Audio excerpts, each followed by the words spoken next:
The Valkyrie fleet moved through the solar system like a wave of death. 200 ships in perfect formation, their shields glowing blue against the darkness of space. Admiral Korath watched from his command chair as they passed the outer planets. Everything was going according to plan. "Status report," he ordered. "All ships at full power," his tactical officer replied. "No enemy contacts detected." The humans appeared to have abandoned their orbital stations. Korath nodded. This was expected. Primitive species often hid when the Dominion arrived. They would find them eventually. They always did. The fleet passed the gas giants and entered the asteroid belt. Millions of rocks floated in the void, ranging from pebbles to small moons. It was difficult terrain, but the Valkyrie had navigated worse.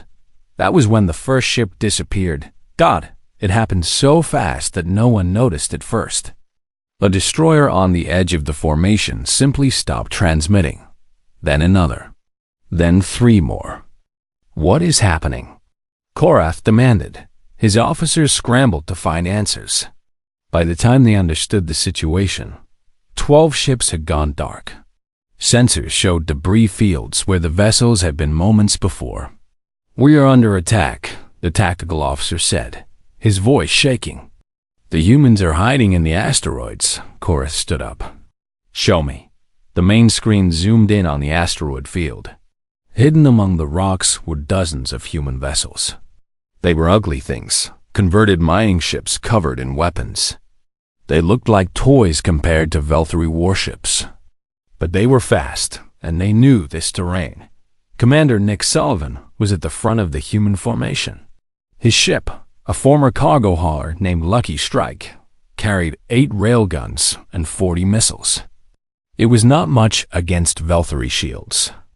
But that was not the plan. "All units, begin attack run," he ordered. "Remember, we are not here to destroy their fleet. We are here to distract them." The human ships launched from their hiding spots.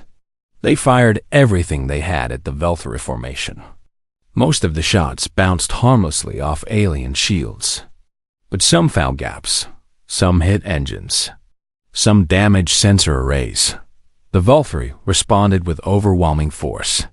Their weapons turned space into a storm of energy beams and explosions. Human ships died by the dozen. But for every one that was destroyed, the crew had bought precious seconds for the real attack. Master Sergeant Kevin Ortiz was crammed into a stealth pod smaller than a car. With him were 4 other soldiers, each one carrying enough explosives to destroy a building. Their target was a Valkyrie cruiser 3 kilometers away. "Launch in 10 seconds, the pilot announced. "Good luck, everyone." The pod shot out of its hiding spot and flew toward the cruiser. It was designed to look like debris, just another piece of rock in the asteroid field. The Valkyrie sensors ignored it. Ortiz and his team attached to the hull without being detected. They cut through the outer plating with plasma torches and entered through a maintenance hatch.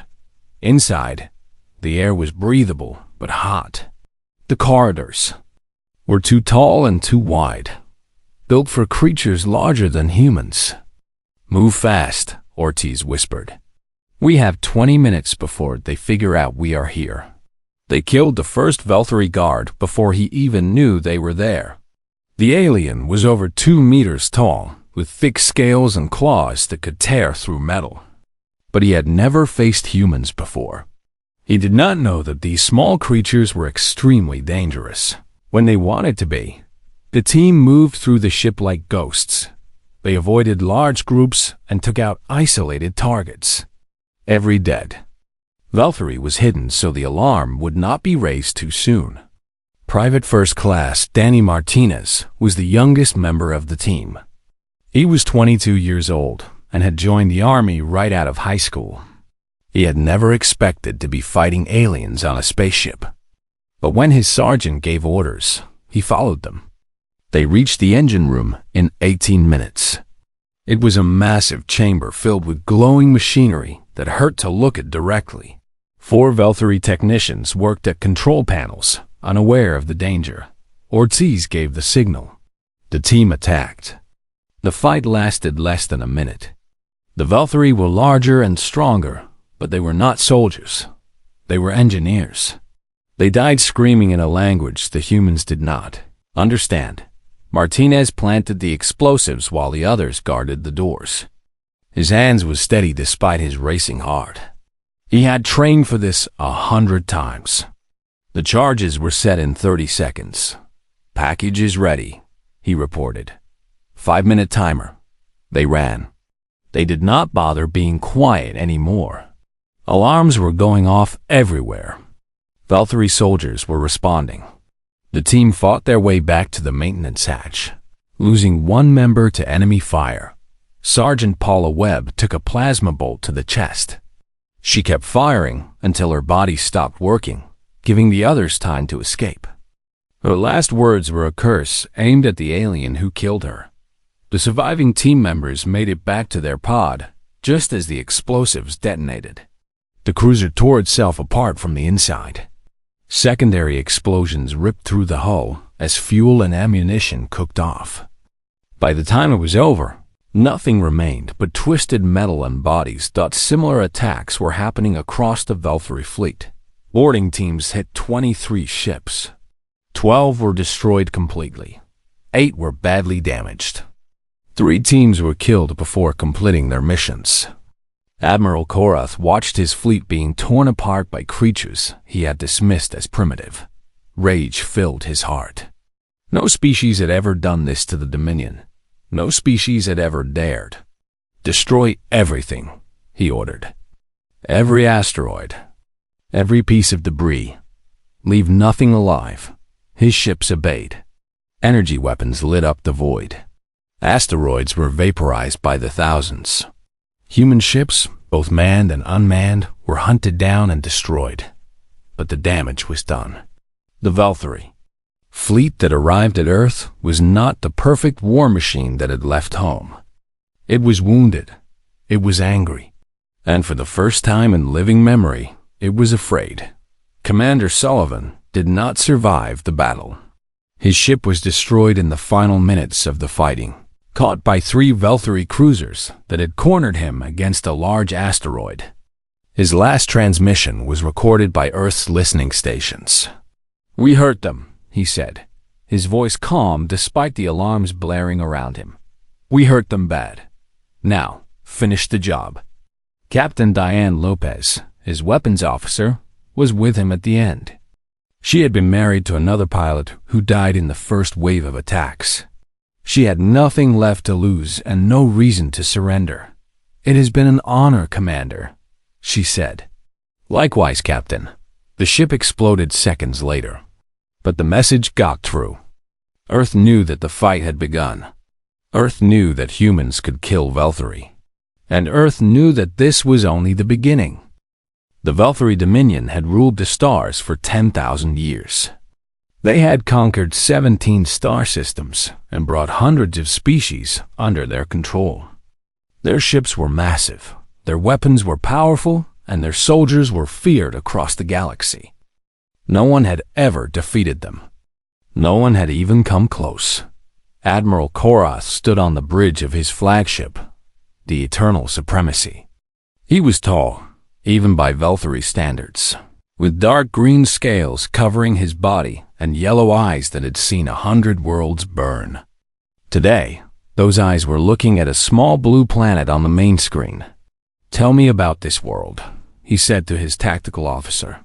The officer pulled up the data on his console. "The planet is called Earth by its inhabitants. They call themselves humans. Population is approximately 8 billion.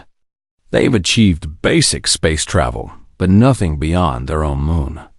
Their weapons include nuclear devices and simple projectile systems." Laughter spread across the bridge. The Valkyrie crew found this information amusing. Nuclear weapons were something they had moved past thousands of years ago. Projectile weapons were what primitive species used before they learned real warfare. "They have no shields?" Korath asked. "No shields, Admiral. No energy weapons. Their largest military vessels are confined to their oceans. They appear to spend most of their time fighting each other. More laughter. Kareth allowed himself a small smile. This would be easy. Another world added to the Dominion. Another species put to work for the glory of the Empire. Send the standard message, he ordered. They have 40 days to surrender. If they refuse, we will destroy their largest cities as punishment. Then they will surrender. The message was sent. It traveled at faster than light speed and reached Earth within minutes. Military installations around the world picked up the signal. Governments were notified. Within hours, the entire planet knew that aliens existed, and those aliens wanted Earth to submit. The United Nations called an emergency meeting. Leaders from every nation gathered in New York. Some came in person. Others joined through video links. The mood was one of panic and confusion. The French ambassador spoke first.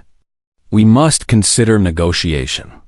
Perhaps we can reach an agreement that preserves some of our independence.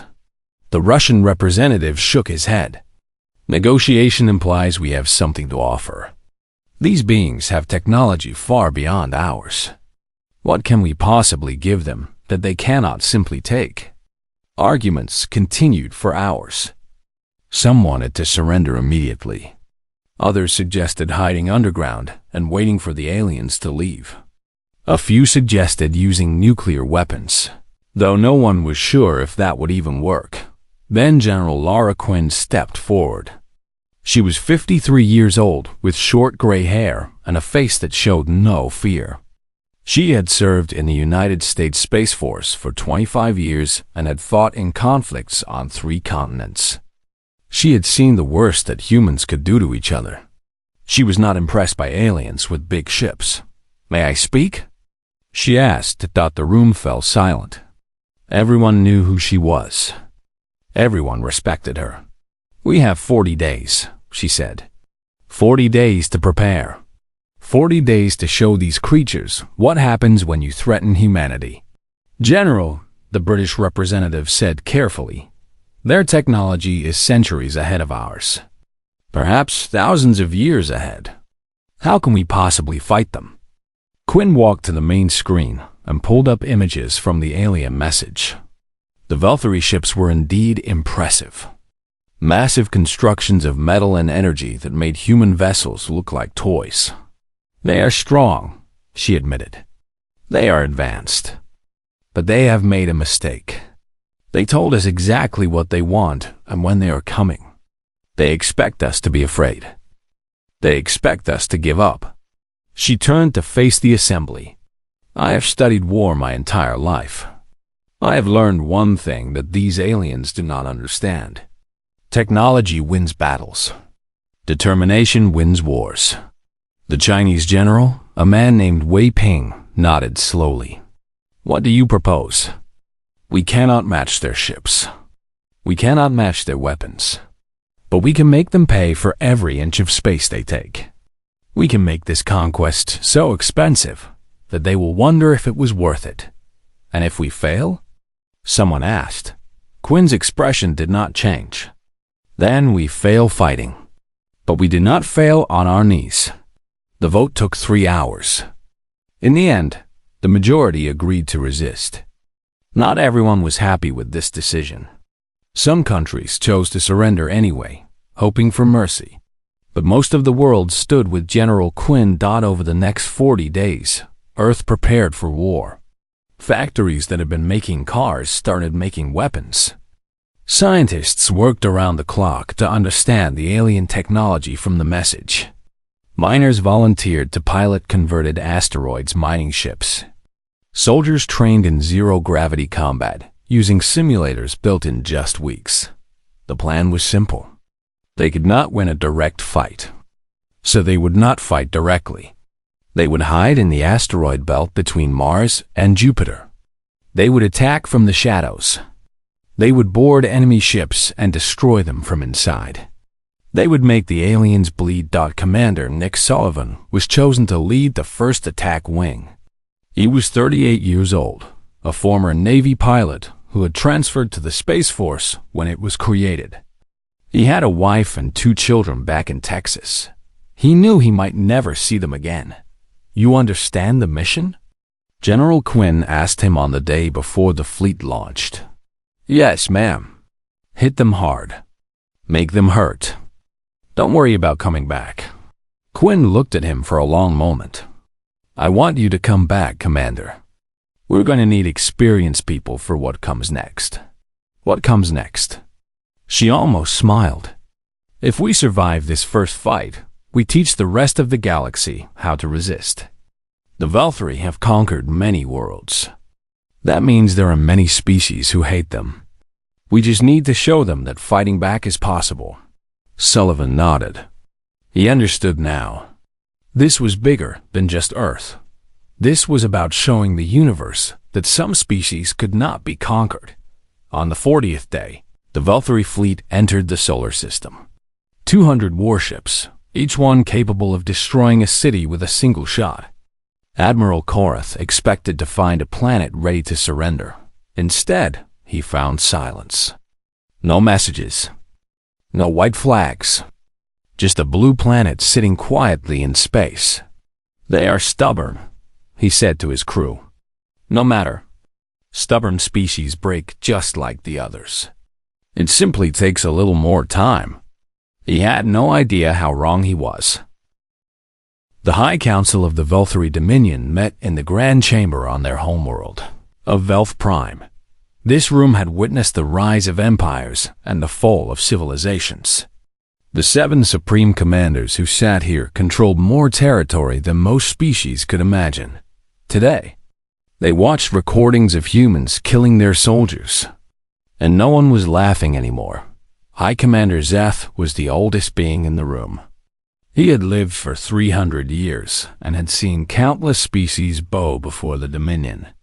His scales had turned gray with age, and his movements were slow. But his mind remained sharp. "Play it again," he ordered. The holographic display showed a human boarding team fighting through a Volturi ship. The creatures were so small, barely reaching the chest of an average Volturi warrior. Their weapons were simple projectile devices that should not have been able to hurt anyone. But they fought like nothing the Council had ever seen. A female human, identified as Staff Sergeant Maria Reyes, lost her arm to an explosion halfway through the assault. The limbs simply tore away, blood spraying across the corridor walls. Any Velthri would have gone into shock. Any Velthri would have collapsed. Reyes kept fighting. She switched her weapon to her remaining hand and continued forward. She killed 4 more soldiers before blood loss finally stopped her. And even then, she managed to crawl close enough to detonate her explosives. "Pause," Zeth said quietly. The image froze on the human's face. Her expression showed pain, yes, but also something else. Determination, anger, a complete refusal to accept defeat. Supreme Commander Thalas spoke first. "This is impossible. Their biology should not allow for this level of damage resistance. Our medical analysis indicates they feel pain just as we do." "They feel it," Zeth agreed. "They simply ignore it." Another recording played. This one showed a pilot, Lieutenant Chris Palmer, in the cockpit of a badly damaged human ship. 3 Velthri cruisers were closing on his position. He had no weapons left, no escape route, no hope. A sane being would have surrendered. The Dominion did take prisoners sometimes, especially when they wanted to study new species. Palmer could have lived. Instead, he aimed his ship at the nearest cruiser and accelerated to maximum speed. The last transmission was recovered by Velthri intelligence. "Tell my kids I love them," he said. Then he hit the cruiser at nearly 1/10 the speed of light. The explosion destroyed both vessels. The cruiser broke apart, killing over 2,000 crew members. All because one human chose death over surrender. Supreme Commander Dravik shook his massive head. "This is not combat. This is madness." "No," Zeth said. "This is humanity." He gestured for the military analyst to step forward. The young officer was nervous. He had been assigned the task of explaining why the Dominion's supposedly simple conquest had become a disaster. "Tell them what you found," Zeth ordered. The analyst cleared his throat. "Honored commanders, I have spent the past month studying human history and psychology. What I found disturbed me greatly." He pulled up a timeline on the main display. "In the past 10,000 years, how many major wars has the Dominion fought?" 47, Talos answered. "All victories." "Correct." "In the same period, humanity has fought over 15,000 wars against each other." The council stared at the numbers in disbelief. "They have never known peace," the analyst continued. "Every generation experiences conflict. Every family has members who have fought. Their entire species has been shaped by constant warfare." "Then they should have destroyed themselves," Dravik said. "Species that fight this much do not survive. That is what our models predicted. But humans adapted. They became extremely good at war. They developed weapons capable of destroying their entire civilization, yet they never used them against each other. They walked right up to the edge of extinction multiple times, but they always stepped back." The analyst showed more recordings. These were not from the current conflict, but from human history. Soldiers charging into machine gun fire. Pilots crashing their planes into enemy ships. Rebels fighting against armies 10 times their size. "They call this many things," the analyst said. "Courage, sacrifice, duty. We have similar concepts, but not to this degree. For humans, dying for a cause is considered one of the highest honors. They even celebrate those who die fighting." Supreme Commander Valeth, who had remained silent until now, finally spoke. "How do you defeat an enemy that does not fear death?" "I do not know, Commander. Our standard tactics assume that enemies want to survive. Humans want to survive too, but they want something else more. They want to win." Zeth stood slowly, his old bones protesting the movement. He walked to the main display and looked at the frozen image of Maria Reyes, her face covered in blood, but her eyes still burning with defiance. "We have made a terrible mistake," he said. "We saw a primitive species with limited technology. We assumed they would break easily. We did not understand what we were facing. What are we facing?" Talos asked. Zeth turned to look at his fellow commanders. "The greatest threat the Dominion has ever encountered. Not because of their ships or their weapons. Because of what they are willing to do." He pulled up the current status of the invasion. Admiral Karath's fleet had reached Earth and established bombardment positions. Major cities had been destroyed. The human governments had surrendered. Victory should have been complete, but it was not. Not even close. Resistance cells were forming in every occupied territory. Humans who should have been broken were instead building bombs from household materials. Soldiers who should have surrendered were hiding in mountains and forests, waiting to attack. Even civilians were fighting, using nothing but rocks and kitchen knives when necessary.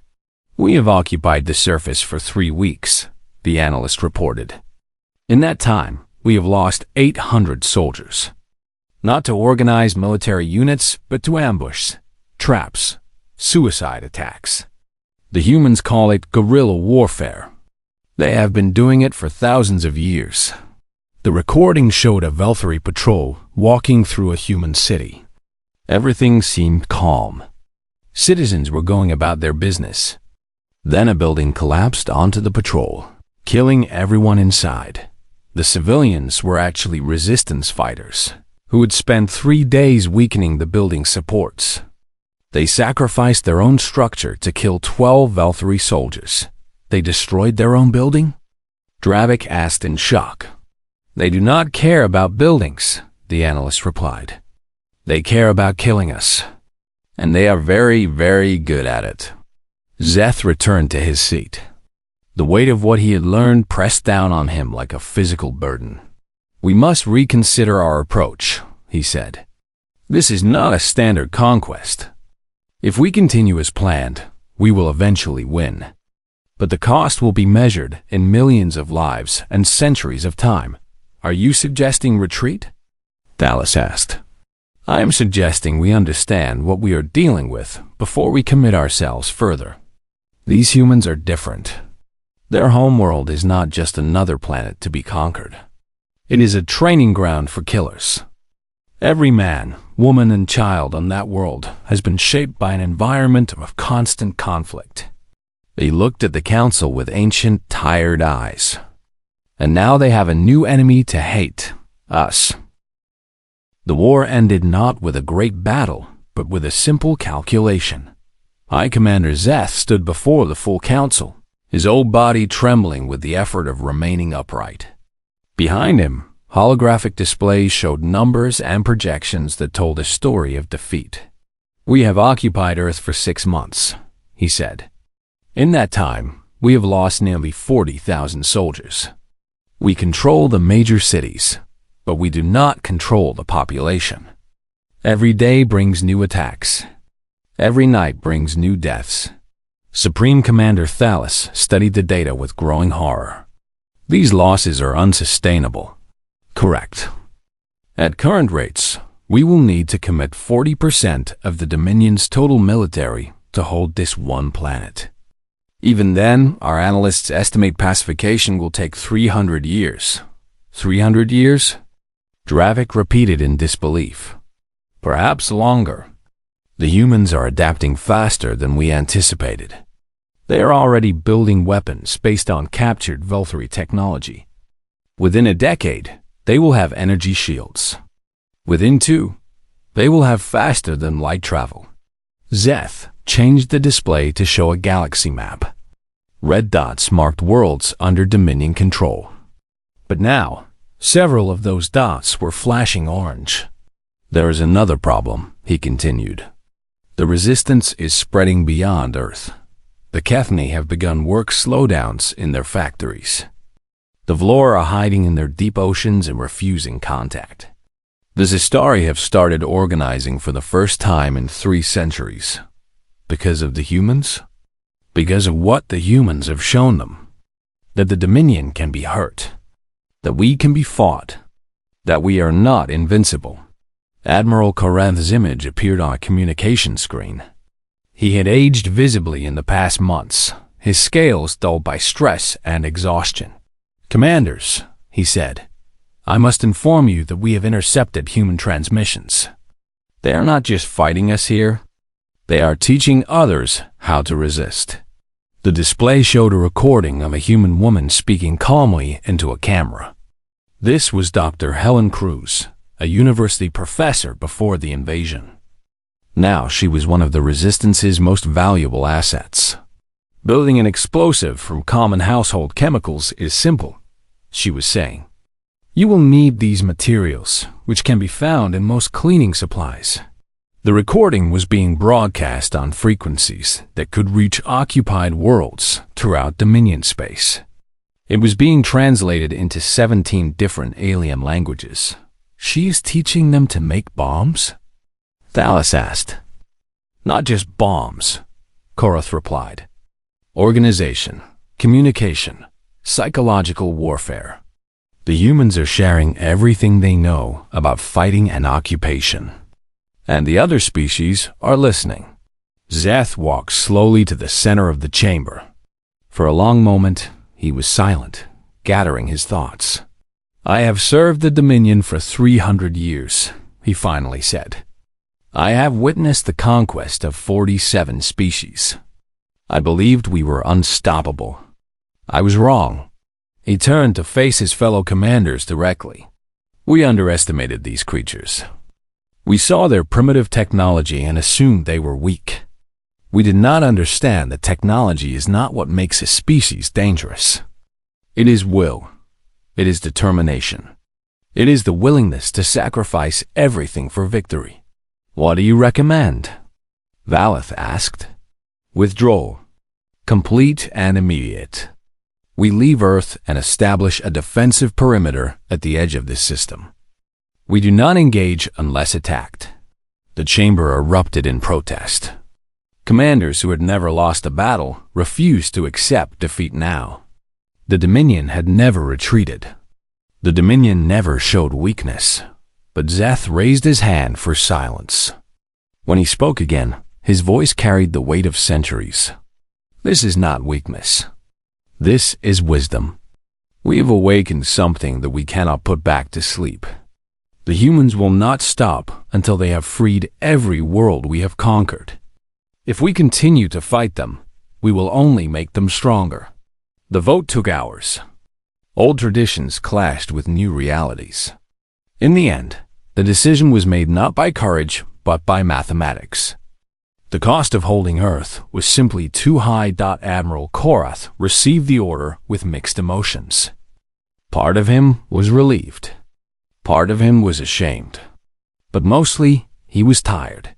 Begin withdrawal procedures, he ordered. All units are to fall back to the fleet. The Velthari left Earth slowly, methodically, trying to maintain some dignity in retreat. The human resistance watched them go, weapons ready in case of tricks. But there were no tricks. The Dominion had simply had enough. General Quinn emerged from her bunker for the first time in months. The sky above the mountains was clear, the alien ships visible as bright dots moving away from the planet. Colonel Green stood beside her, watching the retreat. "We actually did it." "Not yet," Quinn replied. "This is just the beginning." She turned to look at her staff, the soldiers and civilians who had fought so hard for so long. They were exhausted. Many were wounded. All of them had lost friends and family, but none of them were broken. "The Velthari are leaving," she announced. "But they still control dozens of worlds. Billions of beings are still enslaved. Our work is not finished. What do you want us to do, General?" Quinn smiled. It was the first real smile she had allowed herself in 6 months. "We teach. We train. We help every conquered species fight for their freedom. The Dominion created an empire built on fear. We are going to tear it down, one world at a time." In the months that followed, human advisors began appearing on occupied planets throughout Dominion space. They traveled in small ships, moving quietly through the gaps in Velthari patrols. They brought weapons, yes, but more importantly, they brought knowledge. The Kethni uprising began with a single factory strike. Within a year, the insectoid species had reclaimed 3 planets. The Vlor emerged from their oceans with weapons they had built in secret, driving the Velthari from their world in a matter of weeks. The Sistari, enslaved for 3 centuries, finally rose up and overthrew their overseers. And everywhere the Dominion looked, they saw humans, training rebels, building weapons, spreading hope. On Velth Prime, High Commander Szeth watched the reports come in. Every month brought news of another colony lost, another fleet defeated, another species freed. "We thought we were the masters of the galaxy," he said to the empty council chamber. Most of the other commanders had already fled to safer systems. "We thought we were invincible. We were wrong."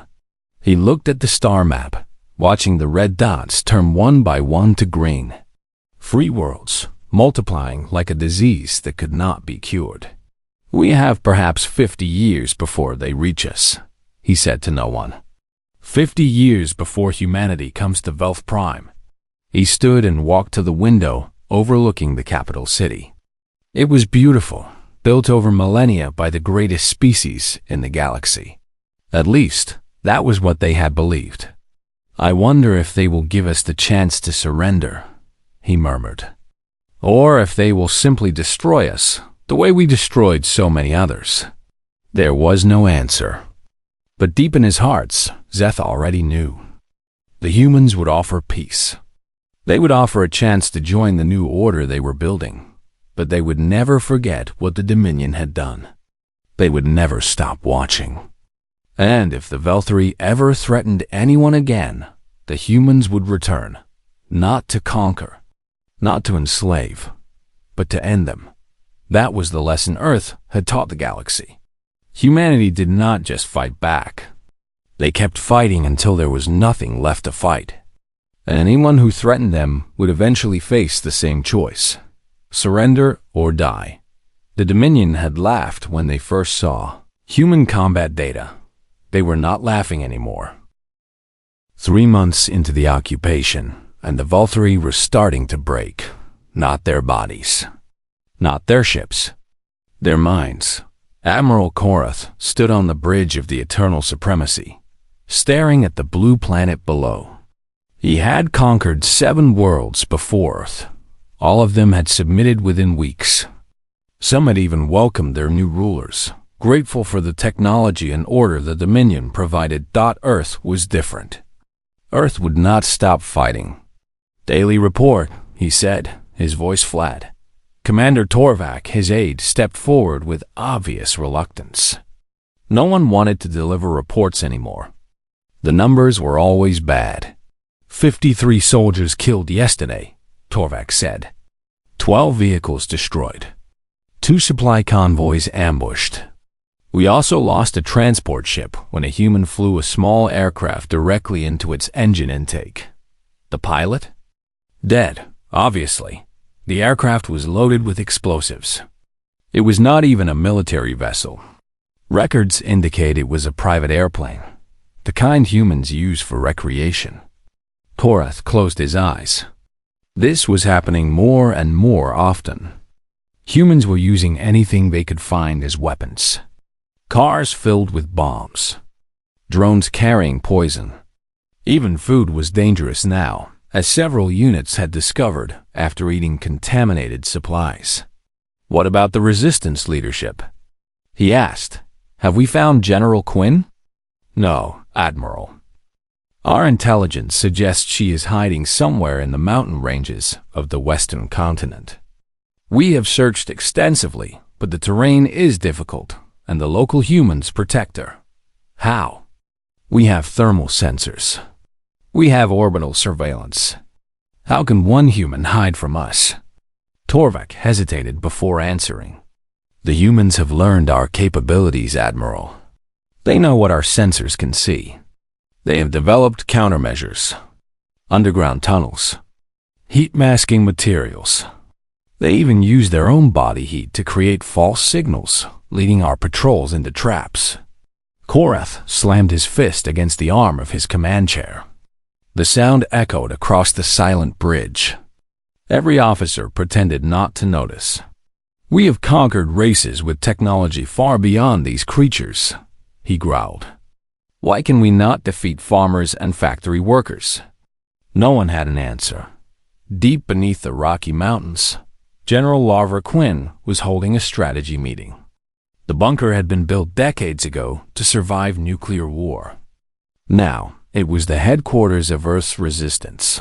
Around the table sat the surviving members of her command staff. Colonel Samuel Green handled operations. Major Linda Cross managed communications with resistance cells worldwide. Captain Raj Patel coordinated with the underground networks that supplied weapons and food. Status of the European cells? Quinn asked. Green pulled up a map on the holographic display. Red dots showed active resistance groups. There were hundreds of them. Berlin Group destroyed a Valkyrie checkpoint last night. 7 enemy killed. Paris Network successfully poisoned a water supply serving an occupation barracks. Moscow cell assassinated a high-ranking officer. Casualties? Heavy, as always. The Berlin Group lost 4 members. The Moscow team was caught during their escape. All 6 were executed. Quinn nodded slowly. This was the reality of their war. Every victory cost lives. Every attack brought retaliation. But they could not stop. The moment they stopped fighting, the Valkyrie would tighten their grip until resistance became impossible. "What about the message?" she asked, looking at Major Cross. Cross smiled for the first time in weeks. "It is spreading, General. We have confirmed reception in 3 Valkyrie-controlled systems. The Kefani are particularly interested." The message was simple. A recording of Quinn explaining guerrilla tactics. how to build weapons from common materials, how to organize cells that could not be traced, how to resist an occupation. It was not being broadcast to humans.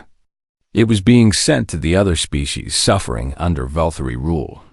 The Dominion has conquered many worlds, Quinn had said in the recording. They tell you resistance is impossible. They tell you that their power cannot be challenged. They are wrong. We are proof. One small planet with no advanced technology is making them bleed. If we can do this, so can you. Captain Patel spoke up. We received a response from the Vlor last night. They want to know more about underwater ambush tactics. Apparently, the Velthury have trouble operating in deep ocean environments. Send them everything we have, Quinn ordered. Every manual, every technique. If they can tie down even one Velthury fleet, that is one less fleet available to attack Earth. This was the largest strategy. Earth could not defeat the Dominion alone. But the Dominion had many enemies, species that had been conquered and forced into servitude. If those species started fighting back, the Velthury would have to spread their forces thin. On the surface, the occupation continued. Velthury patrols walked through human cities, weapons ready. They trusted nothing and no one. Every shadow could hide an attacker. Every friendly face could belong to a bomber. Private George Patterson was 72 years old. He had worked construction his entire life before retiring to a small house in Ohio. When the Velthury landed, he had watched them kill his neighbors for resisting. That was when he decided to fight. Patterson did not look like a threat. He was old and slow, with white hair and a limp from a work accident 30 years ago. The Velthury soldiers saw him and dismissed him as harmless. That was their mistake. He had spent 2 weeks preparing the building, cutting support beams at night, removing key structural elements, placing explosives stolen from a construction site where they would do the most damage. When the Velthury patrol entered to search for resistance fighters, Patterson was waiting in the building next door. He watched through a window as 12 soldiers walked inside. Then he pressed the button. The building came down like a falling giant. Concrete and steel buried the patrol before they could even scream. Patterson watched the dust cloud rise into the air, feeling nothing but cold satisfaction. He did not try to run. He knew they would find him. When the Velthury soldiers came, he was sitting on his porch, drinking coffee. "You did this?" the squad leader demanded. Patterson looked up at the alien with calm eyes. "Yes. Why?" "You will be executed for this." The old man smiled. It was not a pleasant expression. "I am 72 years old. I have cancer. I was going to die anyway. But I wanted to take some of you with me." The Velthury shot him where he sat. But his story spread through the resistance networks within hours. An old man with nothing to lose had killed 12 enemy soldiers.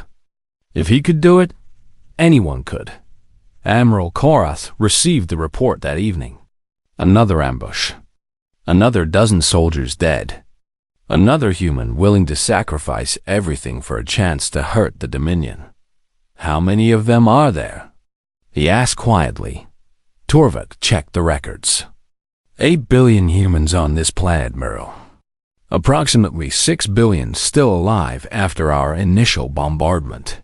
6 billion. And every single one of them could be an enemy. Every single one of them could be building a bomb or sharpening a knife or planning an ambush. Korath finally understood what the High Council had tried to tell him. This was not a war they could win. Not with the forces he had. Not with any forces the Dominion could send. "Contact the High Council," he ordered.